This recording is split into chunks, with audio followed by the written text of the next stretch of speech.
لأن أسباب الاكتئاب والضيق متنوعة، ولكن هناك شيء واحد، وهو أن يقول ما جاءت به السنة: لا إله إلا أنت سبحانك إني كنت من الظالمين. هذه واحدة.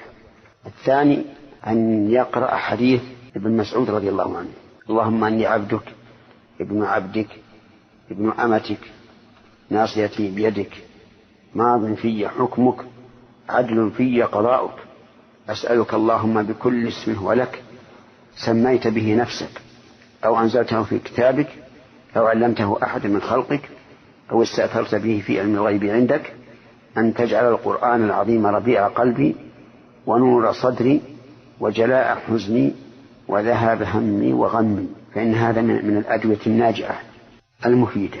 وكلما أكثر الإنسان من ذكر الله ارتفعت عنه الهموم والغموم، يقول الله تعالى: ألا بذكر الله تطمئن القلوب.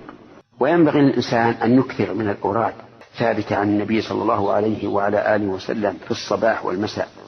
وأكثر ما يضر الناس في هذه الأمور الغفلة عن ذكر الله وعن الأوراد الشرعية.